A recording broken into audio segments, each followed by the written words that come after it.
یاد رکھ لیں کتب حدیث میں اگر تمام حدیث کی کتابیں کھنگال مارے، کتب حدیث میں جس کو صدیق اکبر کہا گیا وہ ایک ہی ذات ہے، وہ مولا علی کی ذات ہے۔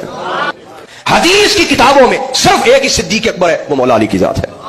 میں نے حضرت علی نے قانون بنایا، قانون کیا بنایا آئیے سنیے، ان الحکم ابن اجل، حکم ابن اجل ان کے اصحاب کہتے، قال سمعت علی رضی اللہ تعالیٰ عنہ، میں نے حضرت علی کو کوفہ کے منبر پہ خود کہتے ہوئے سنا، یقول کہ آپ نے فرمایا لا یفضلنی احد علی ابی بکر و عمر رضی اللہ عنہما الا جلدته حد المفتری۔ کہا لوگوں خبردار ہو جاؤ، خبردار ہو جاؤ، میں قانون نافذ کر رہا ہوں کہ اب کوئی کسی کو میں سنوں کہ مجھے ابو بکر اور عمر پر فضیلت دیتا ہے تو اس جرم میں اس کو 80 کوڑے لگاؤں گا۔ اس کو امام احمد ابن حنبل نے لکھا جناب فضائل الصحابہ میں، اور امام احمد ابن حنبل فرماتے با اسناد و حسنون، اس کی سند حسن ہے۔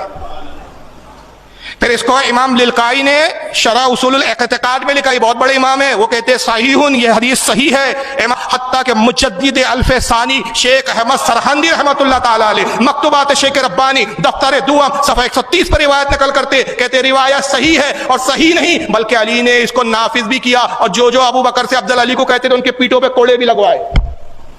شاہ عبدالحق محدث سے دہلوی نے اپنی کتاب تکمیل الایمان میں لکھا، ورنہ یاد رکھیے چاہے مخدوم اشرف جہانگیر سمنانی ہو، اٹھائیے لطائف اشرفی، کہتے ہیں تمام صحابہ میں سب سے افضل انبیاء کے بعد ابو بکر صدیق ہے۔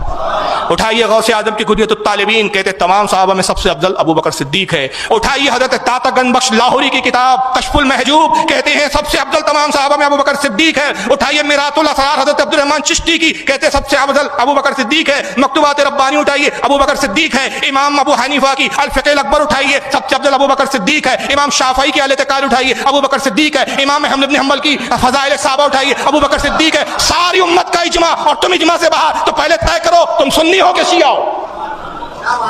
اگر سنی ہو تو تمہیں ان بزرگوں کو ماننا پڑے گا، اور اگر تم سنی نہیں ہو تو کھل کر بولو نا ہم رافضی ہو گئے تو جھگڑا ختم۔ پھر